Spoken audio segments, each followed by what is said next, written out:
We began the instructions for meditation by setting the basic framework for awareness to hold different aspects of our experience. If you remember on the first days, we talked about settling into the body, and if it is useful to use that framework, there is a body, just as a reminder, to settle in, that there's no need to narrow the focus at all. It's a very simple reminder. There is a body. We settle back into the awareness of the body sitting. Munindraji, my first teacher, would often say, if you sit and know you're sitting, the whole of the Dharma will be revealed. Right? So in some way, it's the most basic instruction. And that I found using that phrase, there is a body, periodically throughout the sitting, just as a reminder of the frame, of how we can be holding the different experiences that arise in that context, within that framework. Then we talked about often becoming aware within that frame there is a body, becoming aware of the very natural process of your body breathing. This is happening all by itself. There's nothing special we have to do. So we can sit with that larger frame, there is a body, and within that we become aware of the sensations of your body breathing.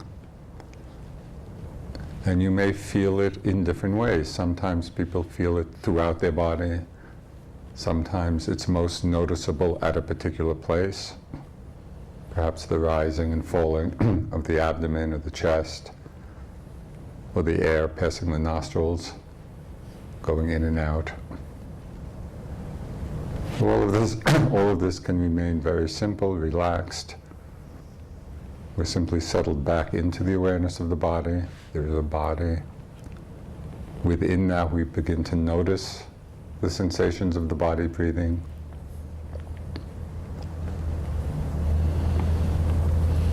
For some of you, at different times, it may be helpful to use a soft mental note, rise and fall, or in and out, just as a support for staying connected to the experience of the body breathing. When you find the mind wandering a lot, the noting can be very helpful. If you find that the mind is reasonably well concentrated and not scattered, the note may not be as needed. So at different times, you can experiment and see when is the noting helpful, when is it not necessary.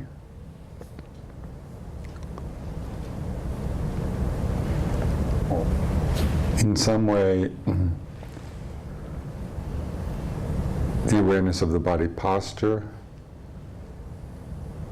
and the feeling of the body breathing becomes the primary anchor. It's like home base. This is what we can come back to again and again. It's always there. No special effort is needed to make anything happen. They're reasonably obvious aspects of our experience. So it's more a question of remembering than efforting. It's simply remembering to come back. And as we've talked about over these last days, as we're settled into the body and you're feeling the body breathing, other experiences may arise and become predominant and call your attention. They may be other strong sensations, sometimes pleasant, sometimes unpleasant. When other sensations call the attention, then they become the new object of awareness, of mindfulness. Relaxing into them, opening to them, feeling them. And you might acknowledge with a note you're experiencing it as pleasant, or unpleasant. By acknowledging that pleasantness or unpleasantness with a soft mental note, it helps us to be equanimous in the experience of that sensation. Deconditioning the usual response of clinging to the pleasant or pushing away the unpleasant.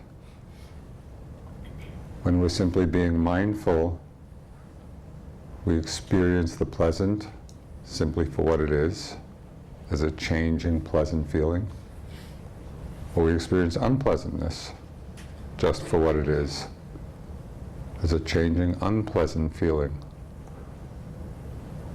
And in that way, we're developing an equanimity of mind in the natural flow of our lives, of pleasant, pleasant, unpleasant. This is what happens not only in meditation, but throughout our lives.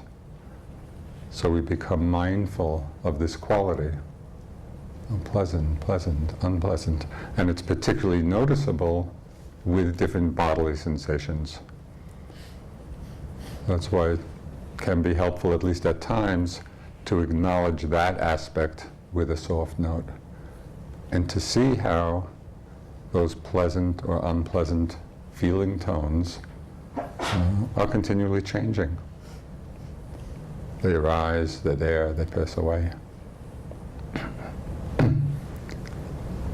After acknowledging this feeling tone of pleasant and unpleasant, if the sensation remains, if it's still calling your attention, then let the awareness open and almost enter the nature of the sensation itself. Just what is it like? Is it tightness? Is it pressure? Is it stabbing? Is it vibration? Warmth, cold? So this takes a little bit of investigation, a little bit of mindfulness, just to see what is it that we're actually feeling in this moment. And by doing this, we bring the mind down from the level of concept about the sensation, my knee, my back, my neck, which are just concepts about sensations. We bring the attention down to the level of sensation itself. And we open to the experience of the pressure or the tightness. This is an important level shift in the practice, because the concepts we use to describe sensations don't change. We have a back today, a back yesterday, a back tomorrow. So as long as we're on the level of concept, we're not necessarily tuning into the truth of the momentary change that's always happening. As soon as we drop to the level of what is actually being felt, the heaviness, the lightness, the vibration, whatever the sensation is, as we enter into that direct experience, we see that the sensations are always changing. They're dynamic. It's an energy field. And the same kind of sensation may continue for some time, and the feeling tone of it may continue for some time. Maybe unpleasant pressure or unpleasant tightness. But as we're experiencing it directly, we see that even that is a flow. There are many nuances, many subtle changes going on in the experience of those sensations. They're not a solid mass. In the same way as within one breath, it's not that there's just one thing happening in one breath or in the movement of one step. There are a flow of many different sensations happening. So this is what we want to enter into. enter into the flow of changes. When the experience of the sensation is no longer predominant, or it no longer holds our attention, we come back again to our anchor, to the primary object of the body sitting, and the feeling of your body breathing. And as we've mentioned, different objects of mind arise, thoughts, images, different mind states and emotions. These are more subtle than bodily sensations, which are quite tangible. So we need to practice an alertness for what is arising, what is appearing in the mind. It's as if we're sitting and keeping an eye out for the arising of thoughts or images. And as soon as you become aware that a thought is there, very helpful to make a soft note of thinking, or perhaps if it's an image, seeing.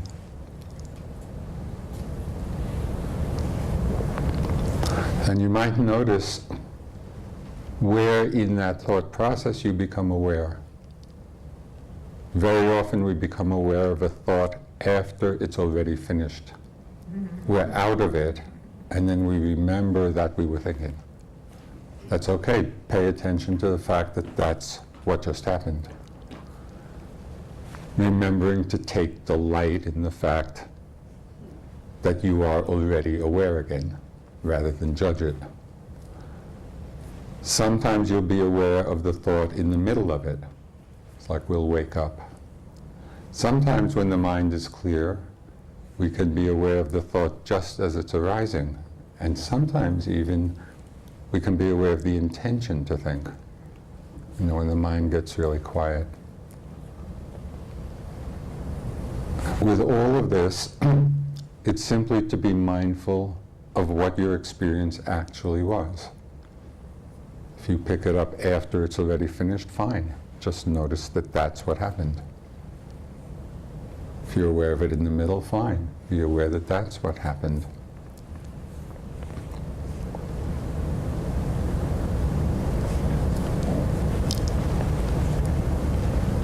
At times when the mind feels either reasonably stable in its awareness, or there is a long run of thought.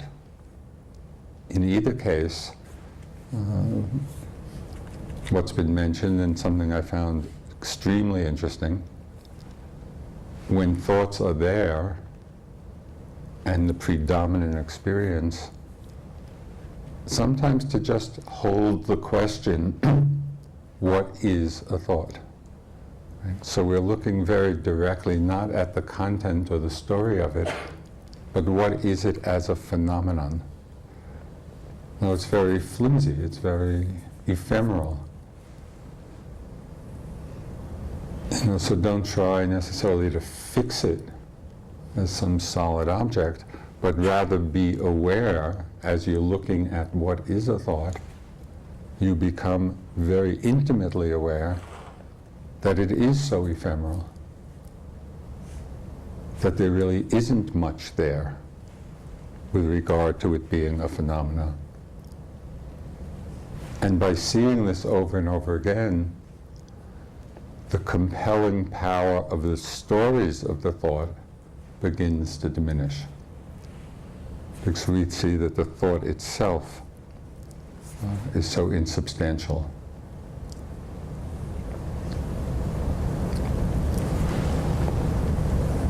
In working with thoughts,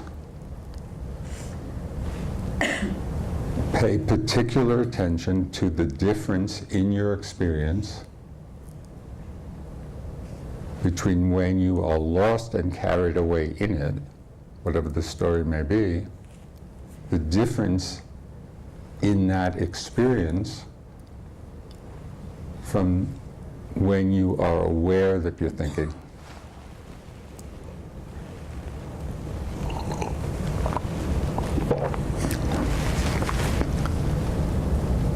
And very often we become aware of this difference in the very moment of waking up from being lost.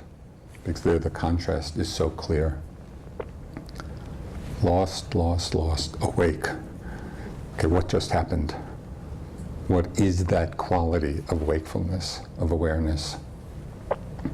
Very interesting, because in that moment we are touching directly, perceiving directly the very nature of awareness. We really deepen our understanding of what awareness is, what mindfulness is.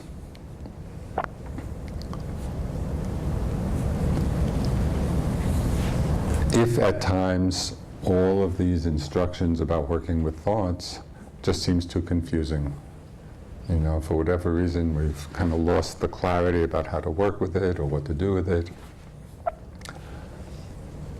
notice that sense of confusion. Might even make a mental note, oh, confused, confused, and then simply come back to the awareness of the body sitting. There is a body, aware of your body breathing. That's always, you can think of it as your refuge. You can always come back to it when things seem to get too complicated. And the last thing we talked about in terms of experiences that can arise are different emotions, which are some combination, they're complex phenomena, some combination of bodily sensations and different kinds of thoughts and what I call the color tone of the mind. Each emotion has its own mind flavor. You know, so love feels a certain way and anger feels a certain way. So when emotions arise and become strong, very helpful if you can settle back and at first see if you can recognize what the emotion is. Oh, anger, or irritation, annoyance, or interest, or calm. Instead of just spacing out times of calm, calm itself becomes the object of your attention. You begin to explore, experience mindfully, oh, this is calm, calm. Calm is a factor of enlightenment. You can notice when there's joy, when there's unhappiness, whatever the emotional mind state is, when it becomes predominant, make a note of it. That becomes the object of meditation at that time. It's as if we're exploring that realm of our experience. Oh, joy feels like this. Anger feels like this. So we become mindful of these mind states and emotions without drowning in them and without reacting to them. In just the same way as with physical sensations, emotions and mind states, some are pleasant, some are unpleasant. Can we be with both without attachment to the pleasant, without aversion to the unpleasant? They're all just changing weather patterns of the mind. You know, can our minds be like the clear, empty sky in which the clouds are passing through?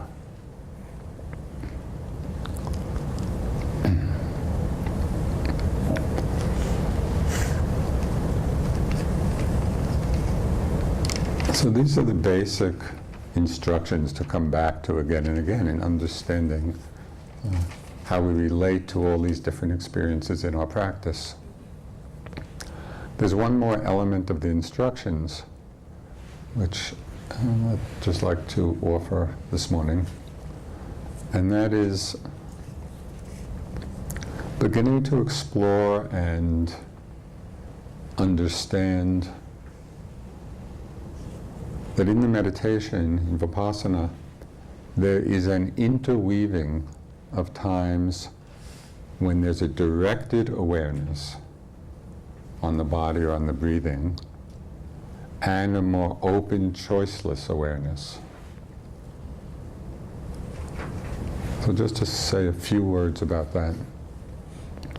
So we start with there's a body, get settled, and connect perhaps with the feeling of your body breathing, and that's our anchor, that's our primary object. Now, one way of practice I'm going to just mention 3 different possibilities here that you all play with. One is to have the intention basically just to stay with the body and the feeling of your body breathing. So that's giving a little more emphasis to the concentration side of things. And that's fine to do, and to strengthen and build up the concentration. And you could spend periods of time doing just that. There's a body, and you're feeling the body breathing. You're staying with that. If other things come up, you may acknowledge them, but come back to the feeling of the breath. So that's one aspect of the practice that can and should be cultivated. Another aspect of the practice is to start the same way. There is a body, feeling your body breathing, but then, as I just described, as other experiences arise, whether in the body or the mind, we give them our full attention. We're not just coming right back to the breath. We're really opening to those sensations or those other mind states. So in this way, we're including more objects in our field of attention. But we're still, after some time of being with them and noticing how they change, coming back to the breath again. Okay. So the third possibility, and something you can play with and see when it's appropriate, is to sit with a totally open, choiceless awareness, not necessarily even starting with the body or the breath. Just sit in a place of open awareness, and moment after moment, acknowledge what it is that's arising. It may not happen in any particular order. So it might be sound, you might be hearing sound, or thinking, hearing, pressure, in, out, hearing. Oh, annoyance, in, out. You know, just like that, we're just tracking moment after moment in a choiceless way, whatever it is that's arising. So this sometimes, especially when there's some momentum of mindfulness present, this can also be an important way to practice. In this way, we're untethering ourselves from the breath as the anchor, and we're simply resting in the open awareness, mindful moment after moment of whatever's arising. Don't think of these 3 ways as being hierarchical, that one is better than another. They're all just 3 different aspects. Each one opens our understanding of the practice and supports the practice in different ways. Okay, so this has been a long review. And just one last thing, and then you can meditate.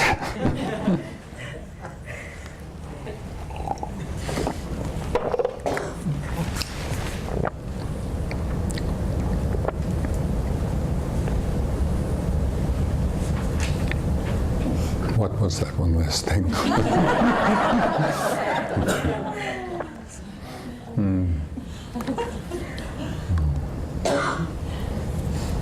Let's start meditating. If it comes, I'll let you know.